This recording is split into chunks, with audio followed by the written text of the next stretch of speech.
Salut les copains! Welcome in this new video. Oui, in English. Parce qu'aujourd'hui, on va interviewer Claire et James qui sont des voyageurs anglais. Et comme on vous l'a déjà dit, en fait, ils étaient expatriés au Canada. Donc aujourd'hui, nous vous présentons leur magnifique véhicule XP Camper.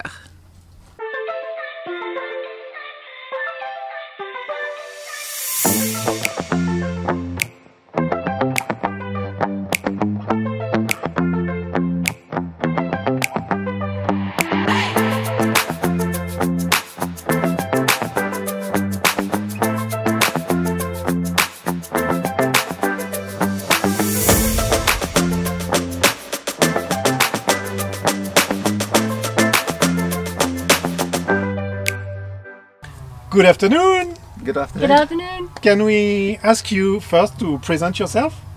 Yep, my name's Claire and this is my husband James, and we're originally from England but we moved to Canada back in 2006 to British Columbia, and we lived in Canada for 12 years and we started this journey 2.5 years ago. 2.5 years already? Yes, already. On the road? Yeah. Yes. Since Canada? Yeah. You started in Canada? Yeah. Okay, and what are your plans, your route? You started in Canada and you want to go there, to go where? Well, the plan was that we were going to go all the way around the world. So it was as far from north to south, so all the way down, then ship from over to South Africa, and then up through South Africa into Europe, and then all the way around through the Stans, Eastern Europe Stans, and then back over to Alaska and back down. Okay, you want to see everything? We want to see everything. The plan was that it was going to be a 3-year trip, but already it's 2.5 years and we've only got That's this the same far, for us. That was 3 years before, and now we want to live on the road like you. Why did you decide to go to explore the world like this? What is the thing happened to make this travel? Claire happened. So we moved to Canada, as I said, in 2006, and then we went there for the snowboarding, and then after about 5 years we got fed up of the cold and got quite into doing triathlon. And so we decided that we would buy a caravan, we call them a caravan travel trailer, and we would do what my patients did, and that was every winter we would drive south to California, and we would spend the winters in California training and then come back when the snow had melted. Like snowbirds. Yes, like exactly. In Canada and United States we call it snowbirds because just every winter they fly south. They fly down with a smile on their face. Yeah. Okay. So we did this for 5 years, and then we started. It was quite a big travel trailer we had, so we decided we wanted to buy something smaller so we could go and explore more remote places in the US. Okay. So we started to research, what can we buy, what's available. And then I discovered this thing called overlanding. And we had traveled when we were kids, back in '94. We traveled backpack around the world before I went to university, and kind of always still had it together. Yeah. Oh yeah. Already. And still wanted to do a big trip. And so when I found out about this overlanding, which was kind of like backpacking in a car, it was sort of the opportunity to be able to do another big trip again. So I basically just phoned James one day from work and said, do you want to drive around the world? And he was like, yeah, all right then. There was no prior discussion. It was just a phone call completely out of the blue. You will follow her everywhere, no? Exactly. Yeah. Okay, that's very interesting to have your experience of that. Could we talk about money a little bit? No? Yeah. No problem for you? Yeah, it's good. What is your budget by month to live on the road like this? Okay, you can I'm answer. You're the the budget woman. So firstly, we don't have a budget.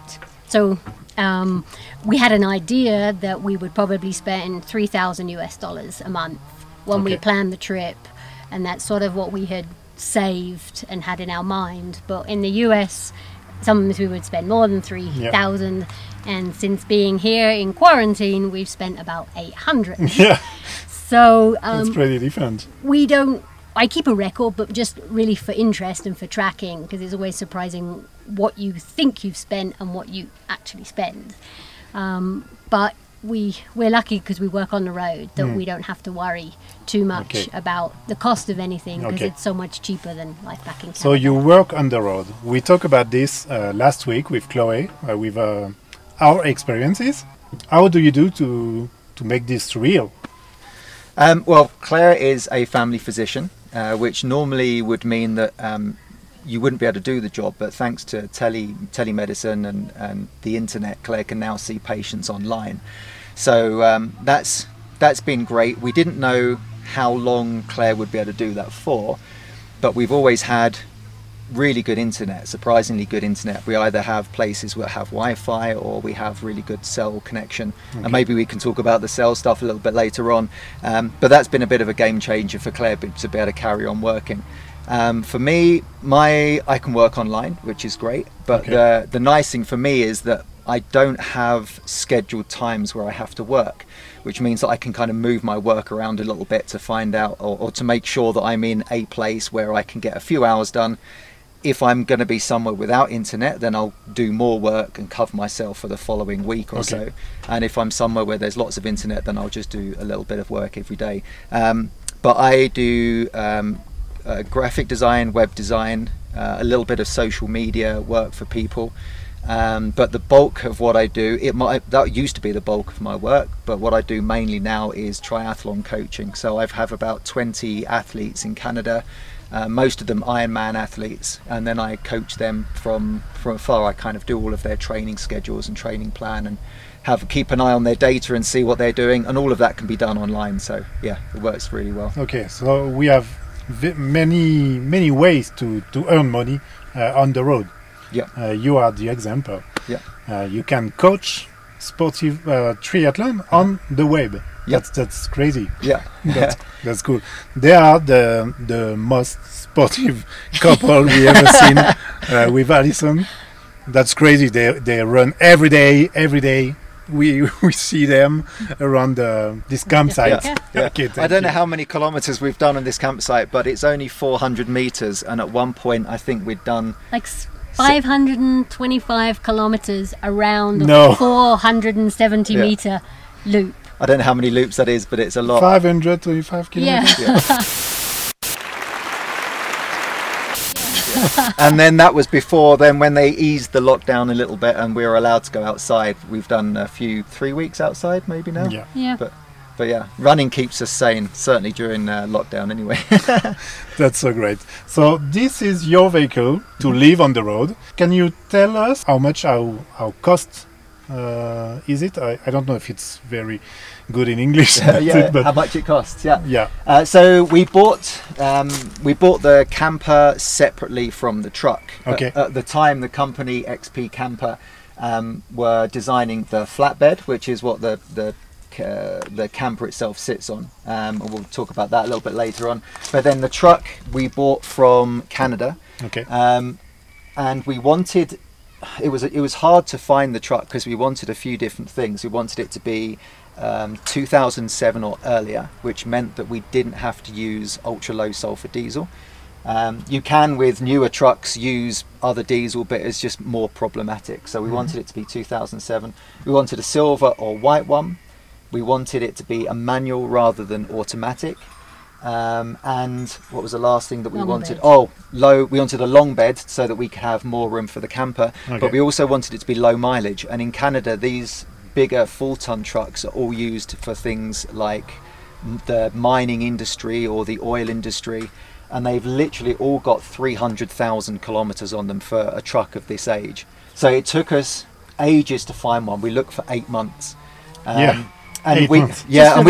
Just for the truck, and we were down in California when one came on the internet. So we go to California for the winter, and then we were down in California in a coffee shop, and Claire was looking at Auto Trader again because we were doing it every day, and she said, "Oh, there's one available." So we phoned them up and said, "Okay, we'll buy it." And they said, "Oh, when do you want to come in for a test drive?" And we went, "We don't. We'll just, here's our credit card. Here, we want it. We don't care what's wrong with it. We're going to have it completely rebuilt anyway." So that was that. And then so we bought this from Canada. We drove it down to Sacramento. Our friend in Sacramento did a lot of the off-road build on there. and then we drove from there and picked the camper up from Grass Valley, just north of Sacramento. Okay. The truck was, I think, about 30,000 Canadian. No, it was in about US dollars. We'll do it in US because it'll be easier. Yeah, okay. So it was about 28,000 US dollars Okay. for the truck. And then the camper at the time we bought it was about 95, 100, and then yeah, so that was kind of the total price for those two together. And then you did a whole load of rebuild, like we probably put. Yeah, we'll go around and show you the different things we did, but we spent a lot of money changing the truck to be able to. Good preparation to do off-road. Yeah. And I'm in no way a mechanic, so my key goal was, okay, nothing's got to go wrong. The less that goes wrong now, Okay, you the put better. it in the garage and do everything you. Yeah. For me, everything that we spent was just an investment on me not having to fix anything. Okay, great. Could we visit your truck? Yeah, definitely. By outside first and Okay. maybe by inside? Yeah. Okay, so the first thing I wanted to do was to add a little bit of protection to the truck, partly because if we hit anything, but also because if anyone hits us. So we added some rock sliders, which are super strong. We've already used them, and we had our rear storage box damaged when I pulled out of a parking space straight into a big boulder. But you can actually, they're pretty strong, and you can actually lift the truck up. So if anyone hits us from the side, or if we come down on any rocks when we're off-road, they're pretty good protection. Okay. We made the wheel arch area a little bit bigger, took away some of the fenders, and changed the wheels and tyres. We wanted mainly to upgrade the weight rating, because obviously now that we have a truck with a camper on there, the vehicle is a lot heavier than it was when it was standard. So we had Fuel Beast wheels, and then some Yokohama mud terrain tyres, which have been really good. Mud terrains, I was worried that they would be bad on road or in the wet, but they've been really good, and they're really good off road too. How many kilometers did you make already? On these, I think around 35,000, I think. And then yeah, I don't know. They've got some like maybe 10,000 kilometers left in them, but when we've used them off road and in lots of the places where we've been, there's been volcanic stone, which has really chewed the tires up quite a lot. So we actually ordered some tires for a town just north of here, and we were on our way to collect them when the lockdown started. So we've paid for them, so hopefully they're still there. Okay. The other thing we have are free spin hubs on the front. So that means that when we're going down the road normally, we can put them onto free mode, and the wheels just spin so the axle doesn't turn. So it saves a little bit of wear and tear, and it also increases the gas mileage as well. And then when we go off-road, we lock the hubs, which means that we can use four-wheel drive properly. Okay. That's about it for the side. Okay, this is the thing that is it has quite a lot of interest from people when we park up in plazas or town squares. We'll be inside, and then we have men walk past. That's so you impressive. see the bumper, and they go, "Oh, look at this! Look at this!" That's impressive. And they give it a shake, and we're sleeping or something. So, but yeah, it's a custom or kind of semi-custom bumper that was made for XP Camper. It was basically it's a buckstop Baja bumper, but they changed a few pieces. We have a winch to get us out of trouble, which we've only used once, thankfully. Once? Okay. Once. We've lights that we've probably used twice, and some. And you do often off-road? Oh yeah, we do lots of off-road, but we try and avoid driving at night just for obvious reasons. Yeah. It's a lot harder to see where all of the problems Yeah, are. at night we sleep. Yeah, at night we sleep. We've driven off-road once at night, and it really didn't turn out very well. That's very difficult. Yeah, we don't do it anymore. And then we have recovery points, so if we do get stuck or if we need to pull someone this way, we can use the winch, but also we can put some motorcycle or something? yeah, you can actually put a carrier on there, but mainly it's used for shackles so that you can use them as recovery points. We have this, it's worked out really nicely actually. I wasn't sure how much we'd used it, but the remote reservoir suspension is really good because we have a little dial here which we can make the suspension harder or softer, just depending on whether we're off-road or on-road or So if we're off-road, we normally put it all the way down, and then on-road, depending on the road surface. And you deflate your tires too? Yep, we deflate the tyres, especially if we go off-road, obviously, and then we have a compressor. Included in the camper? No, it was another No? thing that we added separately. Okay. Compressors here. We put it in there to keep it out of the way of the rain and mud and everything else. But yeah, so that's the suspension.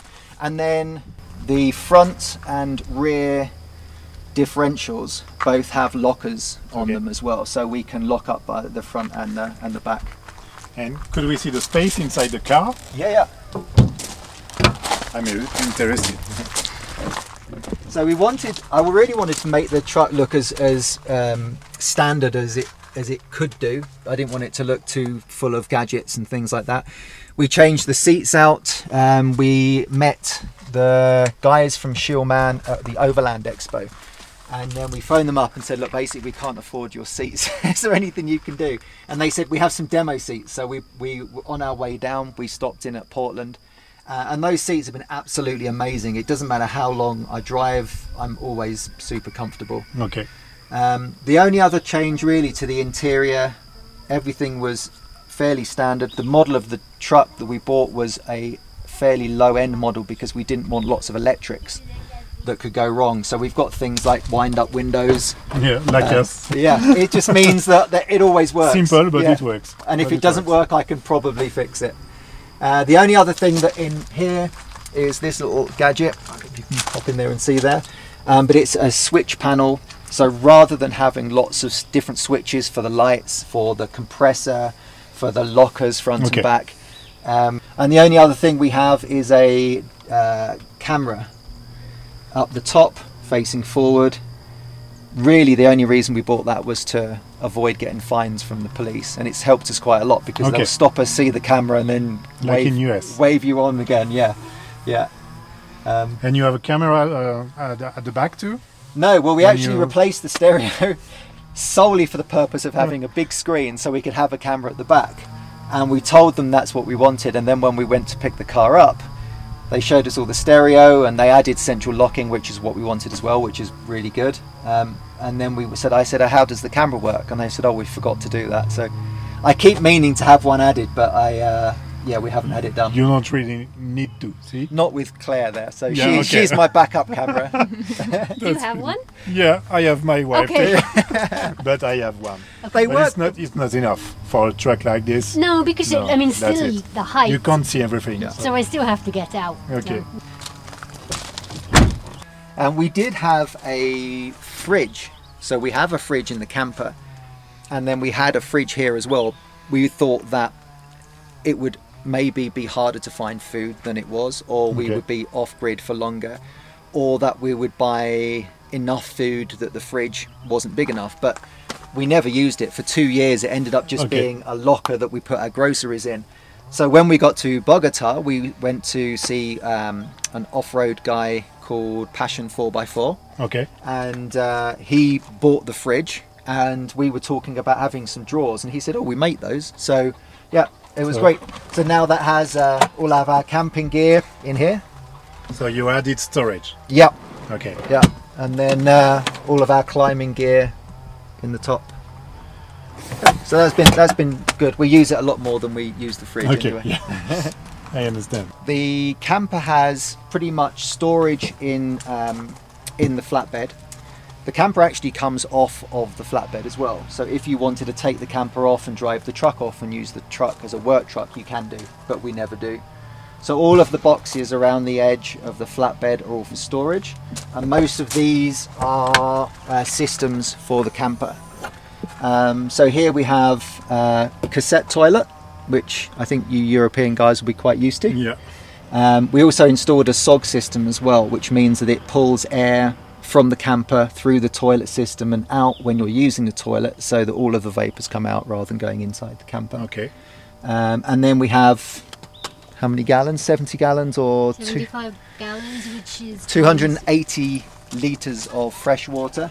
So this is the water tank, and it goes right the way from side to side on the camper. And then we have a water pump which pushes the water to the filtration system at the back. and this is a macerator pump. So this pulls the grey water from the grey tank out through a hose, so we can kind of put it wherever we want to put it. Your scale? How can you store it? So there's... It's not like us, I imagine. They're nice, they're quite sturdy, so I really like the steps, they've been really good. But yeah, you just lift them up and then it goes into a flat, I guess, okay. like flat plane. Oh, that's very easy. So it's nice, and we always put them, if we're free camping somewhere and we're not sure about the area, for extra security, we put the steps up. We do the same. Yeah. I like your truck is even higher than ours, so you feel even safer the further up you. In yours, I would be safe and clear. But yeah, this piece is great, nice and fast, and then yeah, it's good. Good. And at the back? Okay, at the back we have, this is just storage. I really like this area here. It's storage, but we also use it a lot as a workbench, or for cooking if we're camping out. But it's a good storage area for the big stuff like max tracks. And it's really, really useful. It's great to have a table there in seconds as and when you need it.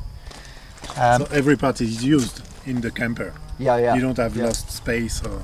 No. And here is our, I guess it's liquids storage bay, for want of a better word. So we have three, this is just a spare, but we have three filters: paper, then carbon to get rid of flavour and taste and smell, and then the last one is a ceramic filter.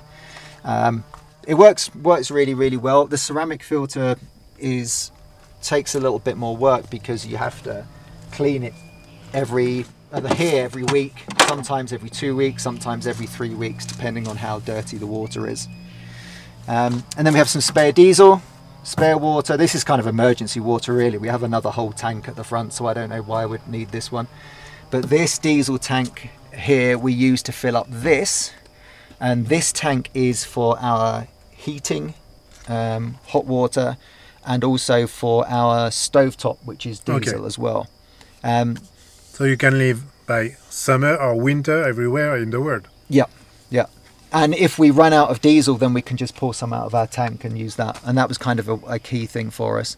The diesel's really good. I think that in the first 8 weeks of lockdown, we cook in the camper more because we're having breakfast, lunch and dinner. So we're cooking at least twice a day. And I think that we used 3/4 of a tank, and this is only about 2 gallons, so like 1.5 gallons in 8 weeks. So the stovetop is really frugal on diesel, which is great, and it doesn't use electricity, which, as you know, is a premium when you're overlanding. We have a shower in the camper, and we'll show you that in a bit, but we've used the shower in the camper 3 times, possibly? Maybe 2 or 3 times, and we always shower outside. So here is this is for the lift system for the roof to go up and down, but also it has our outdoor shower here as well. And then we have no shame anymore, so even if we're staying in a plaza or something like that, if we go for a run, we'll just come back and shower in the plaza. The locals find it very amusing. I was wondering myself, what is your eye when the camper is low? When the camper is down, it's down. 2 meters. 2.60? 2.6 meters. 2.6. And then you can go everywhere. Yeah, and then it's maybe 3.6 or something. It's like well, the camper goes from. But it's impossible to drive with the camper. No? The person who built it said that he did once leave a campsite with the roof up. But yeah, you're not supposed to do that. No. So yeah, you shouldn't do. And then the last of the system stuff is here. So on the roof we have 3 solar panels, and I think they're 480 watts of solar, and then have 4 6-volt 300 amp batteries, which means that we have 600 amp hours of 12-volt power. Great, thank you, James, for the outside. I think it would be Claire, no? Presented the inside? On the inside? Yeah. Yeah, Claire.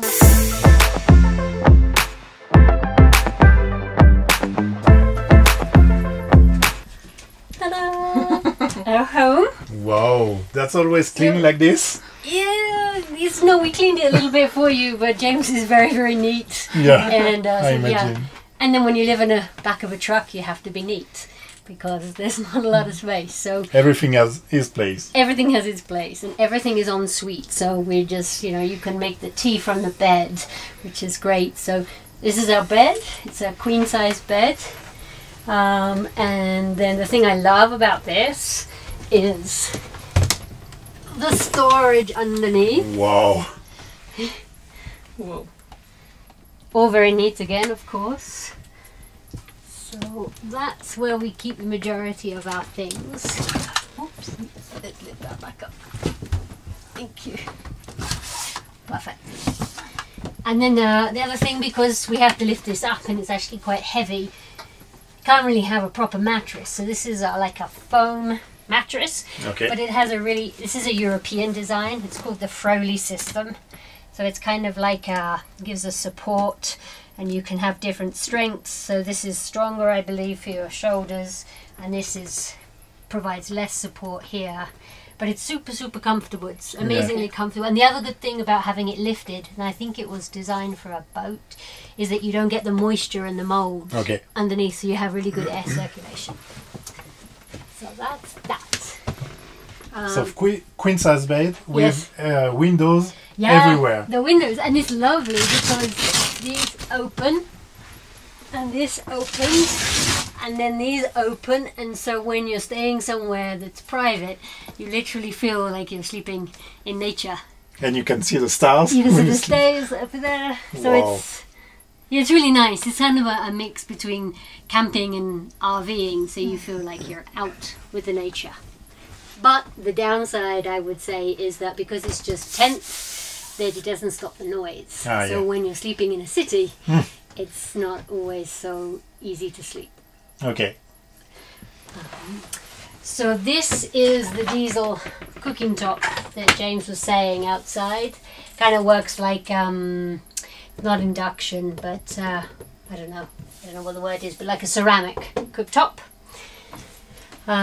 This is our control panel. So this is for our hot water and heating, and it's amazingly efficient. Like it gets so hot in here because it's so small, you have to be really careful.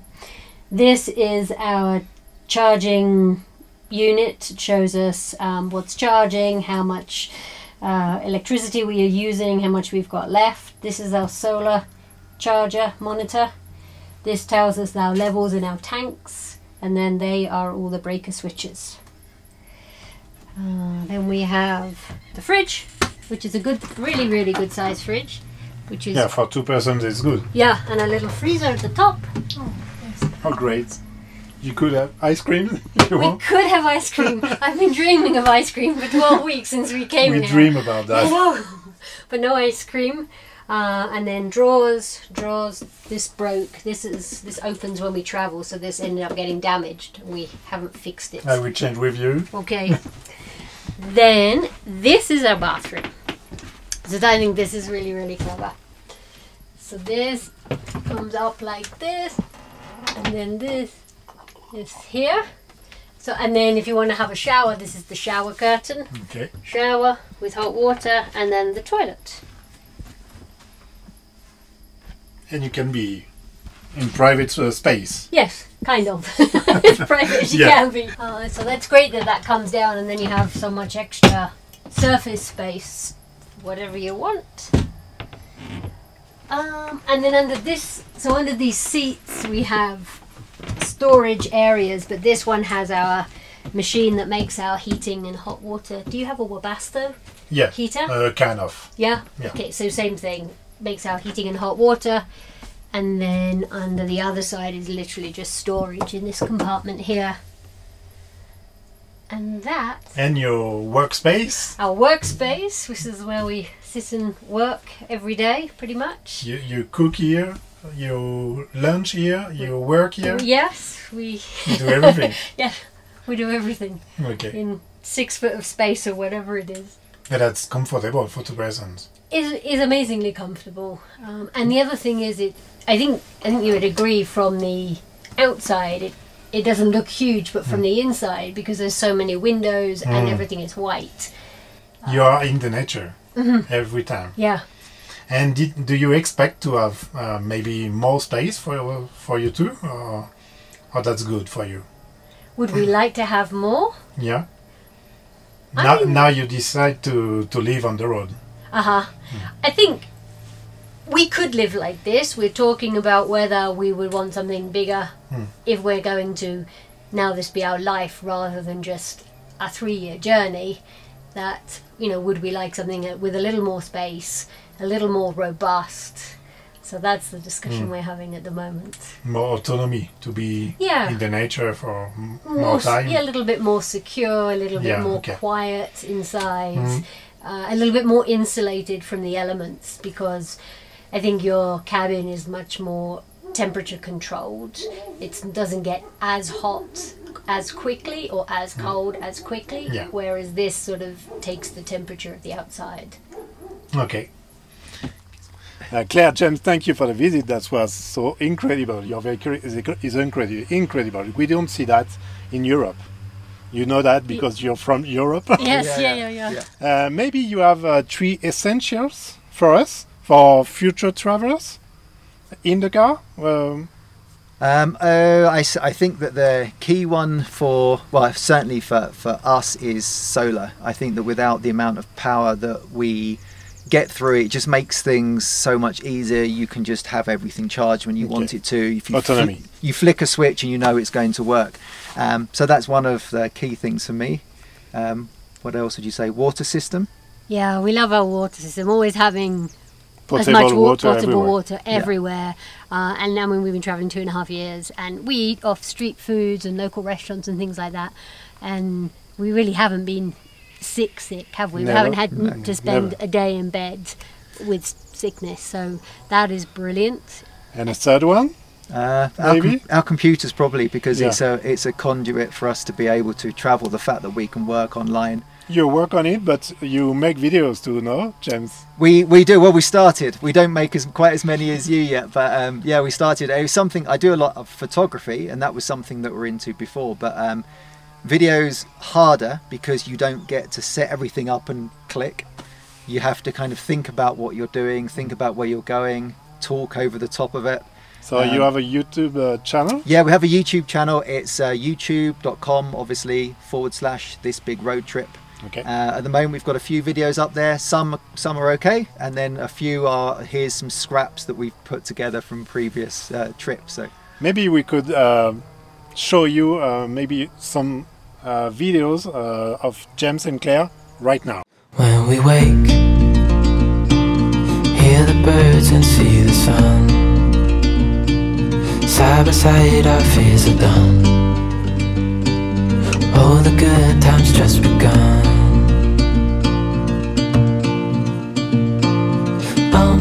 We know what we have, let's hold on tight. Found what we're looking for in life.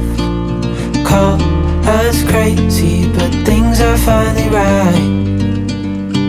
With you and I, the future is bright.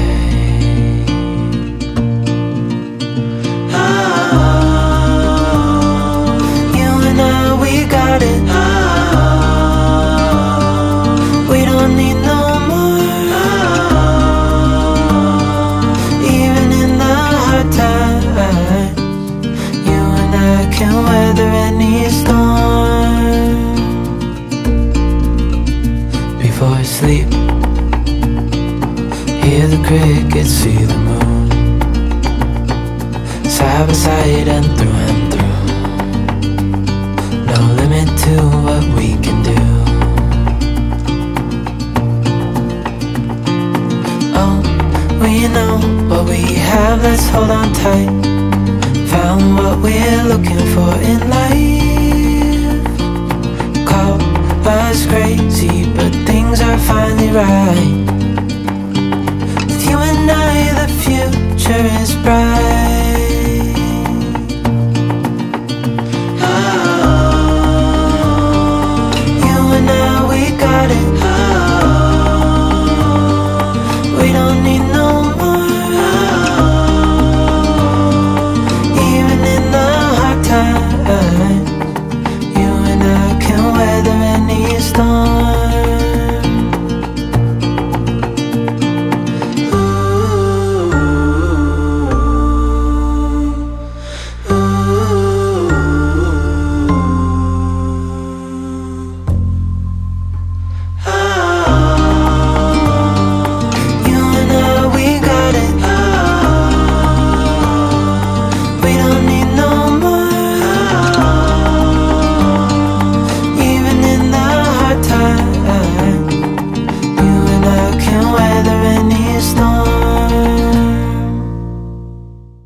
So we will write the name of your YouTube channel and Instagram account on the description of the video.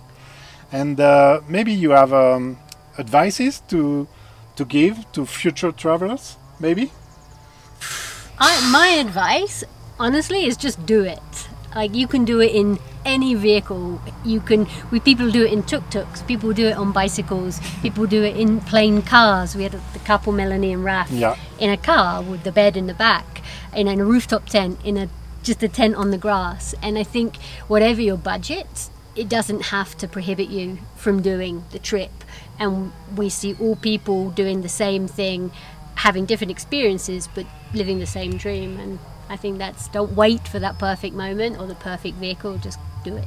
That's a good advice. Yeah, and don't make the dream too big. Don't think about, okay, you don't have to have, like Claire says, a massive truck. If you think, okay, I'm ready to go, think about what you can get within the next 6 months. Think about how much budget that you can get in the next 6 months, and then make the trip about that vehicle and that budget. Don't try and plan this huge thing for a distant point in the future, because it might never happen. And things always happen on the road. As soon as you start, there's always a means for you to be able to carry on. So yeah, jump in both feet and get stuck into it. That would be my top tip.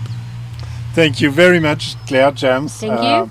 We are now since 2 months together. No, 3 months. Nearly 3 months. It feels like 6.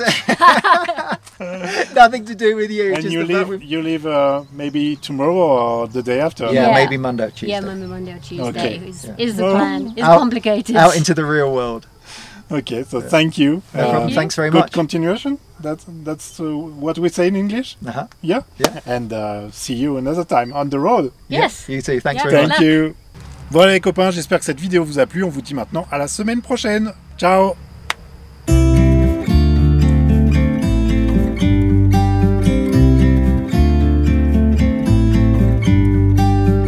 About to leave, already packing. Come with me, I'm not really asking. We'll get away to a place where we don't know. About to see the world in action, what we can be, life with no distractions. We'll get away, this is what we waited for. Take my hand, we'll make it. Et voilà, nos copains de campement partent encore, enfin c'est normal, hein. Donc là ils ont loué une maison, donc ils vont aller se confiner dans une maison, je ne sais pas où exactement, j'ai oublié. Be free with me.